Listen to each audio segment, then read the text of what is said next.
Nakita yung pakang. Putang ina. Bad trip talaga si Jonah.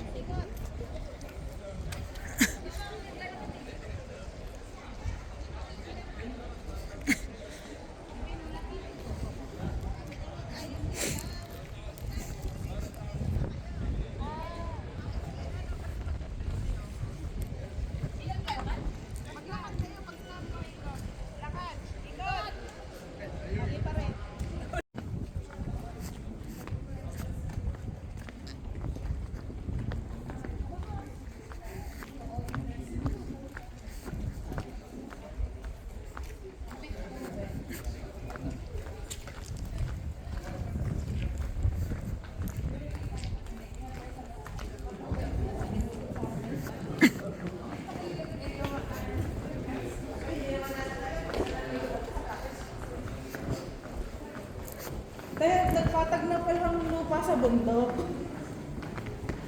Gano'n rin na pala.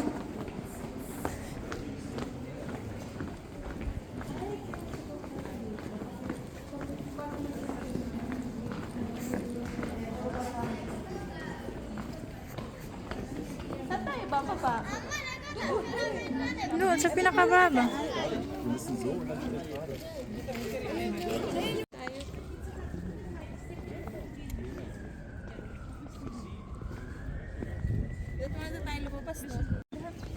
Kanina pagod na pagod. Parang pag may tumulak. Tulong ka na lang. Eh bakit? Salita nga tayo yung gano'n.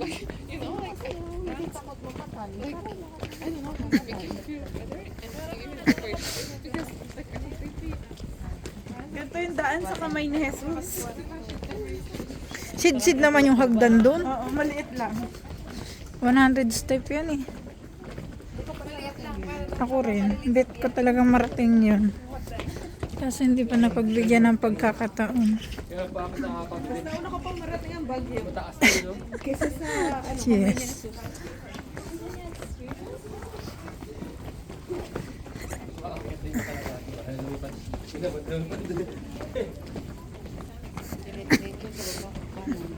gulong lang tayo.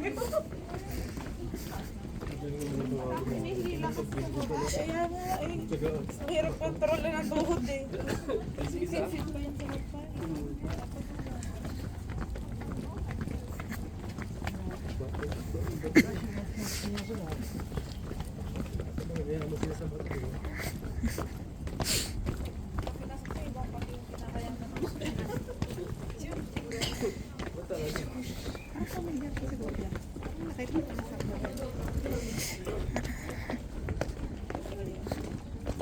Mukha siya rin nagbabanda sa akin. Kumukha niya yung ano ng mayonnaise.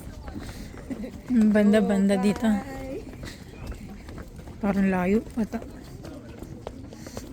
Lalong bumibigat yung paa ko. Naawa naman ako dito sa nakaano. Ginusto nila dali yung anak nila.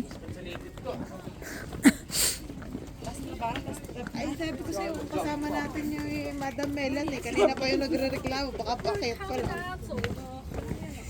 Dito si Melay daw nahihirapan sa pagpababa kasi nga yung paa niya.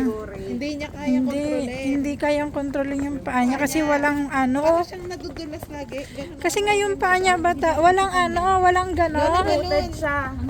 Flat yung ilalim. I-flat yung ilalim. Di ba parang may oka yung... Walang yorik. Eh, dapat yung sapatos niya, malakas ang grip. Oo. Kaya nga nung pag-winter, ay takot na takot talaga yung bandahan talaga. Kasi nadulas na dati yan. Nadulas na siya. Takot talaga yung... Sinabihan ko, sabi ko, Madam, nag-snow. Magpalit ka ng sapatos. Sabi ko, mag-boots ka na lang. Hindi nakinig. Sabi niya, hindi pa natutunaw. Oh. Ayun, natutunaw. Para siya natutunaw na kandila. Tagal nang inintay yun. Sabi niya sa akin, no? Hindi na talaga siya. Wala pa akong nakakita. As in, kumakapal talaga. Ngayon, hindi. Totoo. Sige. Pahiga, Glenn. Pahiga. Yeah, maganda kasi pag pahiga pag in-upload ko eh.